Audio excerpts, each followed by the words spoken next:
Como que você ganha dinheiro hoje? Quais são as suas fontes de renda hoje? Eu sou sócio-diretor em 50% de ativos de uma indústria química e farmacêutica, que eu me tornei sócio aos 30 anos de idade, que era a empresa que eu era funcionário. Que isso, Eu olha. tornei- E é muito interessante a história de como eu comprei essa empresa e como eu surpreendi o diretor que eu comprei essa empresa e o desejo que ele tinha de se aposentar e o quanto e como isso se findou. É uma história, é um case interessante. Como Caramba. assim? Conta pra gente. É uma historinha. Que na verdade é o seguinte, eu entrei nessa empresa em janeiro de 2000, Tá. Você entrou como o quê? eu como responsável técnico já, eu era químico responsável. Eu era o gestor da fábrica e o responsável técnico da empresa. Desculpa, mas o que é um químico responsável? Químico responsável, toda indústria que tem um fator químico ou um fator farmacêutico, ela precisa de um responsável técnico. Aquele nome, se você pegar um produto químico, vem o nome aqui, ó, químico responsável. E ele responde por aquele produto, cível, criminalmente, e Nossa. inclusive ele responde pelos processos internos da fábrica. Nossa, muito certo. O responsável técnico. Como uma farmácia tem. Uma farmácia tem um farmacêutico responsável. E qualquer problema civil e criminal, a pessoa vai responder, porque ela é o profissional. Que colocou ali a assinatura dela. Então eu era químico responsável da empresa e juntamente com isso eu comecei a empreender no ramo de suplementação esportiva, montando lojas de suplemento. Montei uma loja, montei duas. Chegou um momento que eu tinha 7 lojas de suplemento e uma distribuidora. Não é a época que o online ainda não existia. E eu fui fazendo dinheiro com isso. Mas de onde saiu esse negócio de empreender assim? De onde que veio essa primeira loja? Veio uma ideia, alguém te ofereceu? Não, a primeira loja veio de um trauma. Eu trabalhava numa empresa, num laboratório, também era responsável técnico desse laboratório, e eu sempre fui uma pessoa obcecada. Você estava em 2 laboratórios, então? Não, isso antes. Ah, Antes de 2000. Antes de 2000. Antes de entrar nessa empresa, exatamente antes de entrar nessa empresa, eu trabalhava num laboratório numa multinacional. E eu sempre fui uma pessoa muito obcecada no trabalho, desde garoto. Então eu era o primeiro a chegar, o último a sair, extremamente competitivo dentro da empresa, e extremamente obcecado por processos, por aprender mais e por entregar. Então eu era o melhor funcionário da empresa e surgiu a oportunidade de fazer um curso incrível no Rio de Janeiro. Todos os meus colegas davam como certo eu ser o escolhido para esse curso. Inclusive eu também estava tranquilo. Afinal de contas, ninguém produzia mais do que eu.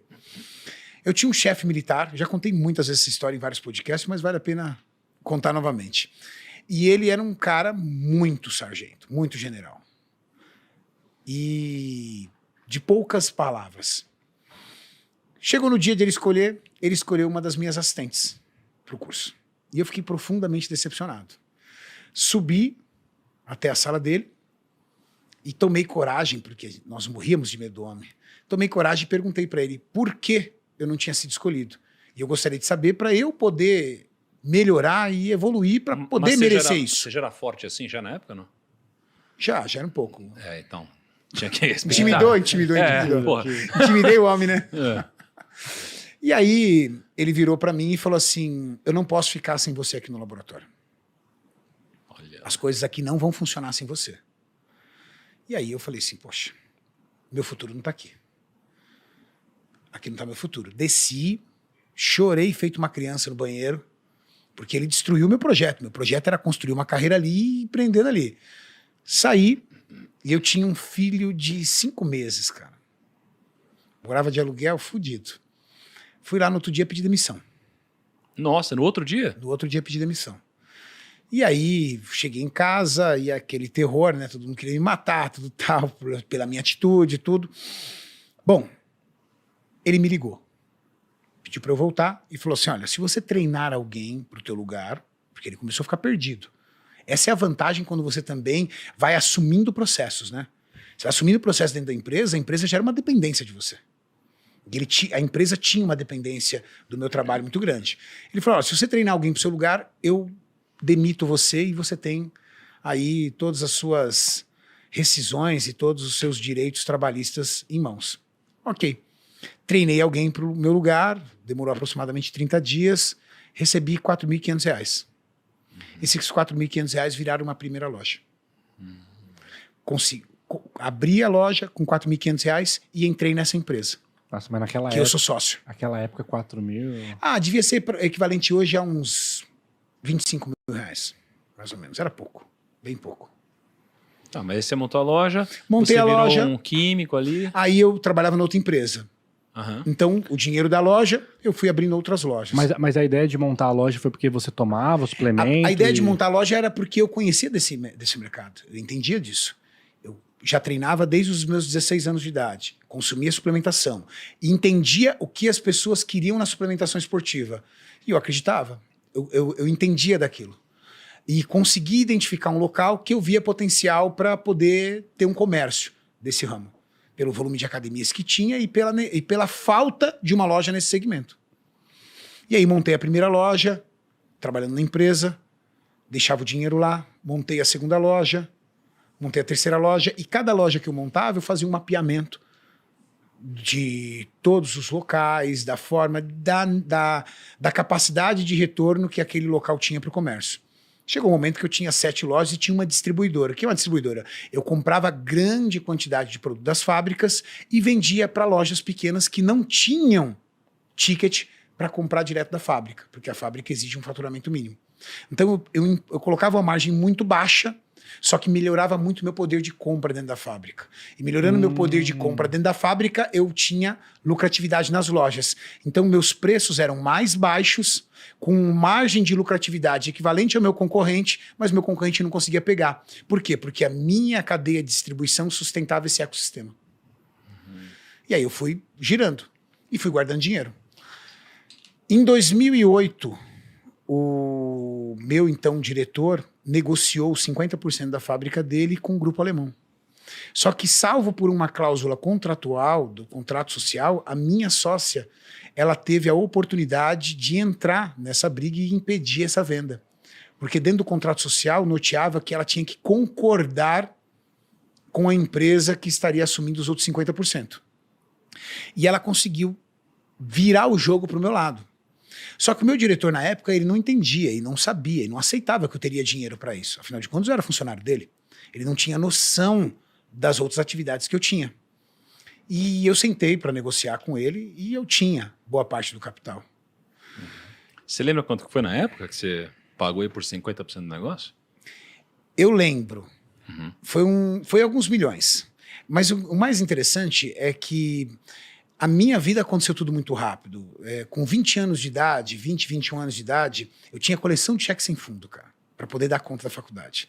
Eu lembro de uma época eu sentar e contar, do Banco Real, na época. Eu tinha 68 cheques sem fundo. Nossa, mas... Cheque sem fundo, você disse que você tinha passado ou que você não tinha recebido? Cheque sem fundo que eu tinha passado mesmo, caloteiro mesmo. Caraca, cara, você era 68 caloteiro, é isso? cheques sem fundos, não cara. tinha dinheiro, né? Tinha que Tinha pagar a dinheiro, faculdade. cara. Tinha que pagar a faculdade e saía pedalando. Que isso, cara. E Tava aí? cheque O que em que cima você de Ou fez? seja, eu tava quebrado. Tá. Com 20 anos eu tinha 68 cheques sem fundos. Com 24 anos eu já tinha toda a minha vida estabilizada. Com 27 anos eu consegui juntar o meu primeiro milhão. Com 30 anos eu já tinha alguns milhões para comprar os 50% da fábrica. Você fez seu primeiro Muito milhão com rápido. 27. 27. Por que você fez seu primeiro milhão com 27? Por causa das lojas. As lojas, elas Foram que as te deram lojas, esse... não foi o salário. Aham. O salário... Chegou um momento que as minhas lojas eram tão fortes, e a minha distribuidora tão forte, que eu sentava com os meus amigos e eles falavam assim, cara, não entra na minha cabeça porque você continua funcionário dessa empresa.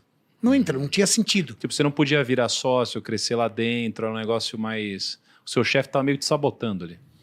Na verdade, não era nem que o meu chefe estava me sabotando. Na verdade, dentro da empresa, eu era um funcionário.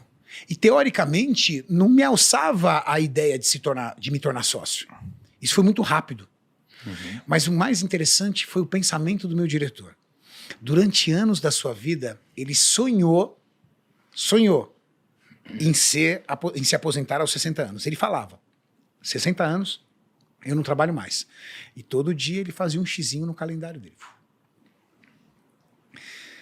Quando ele vendeu a fábrica para mim, ele tinha 58 para 59 anos. Ele fazia em junho, ele vendeu a fábrica para mim em março.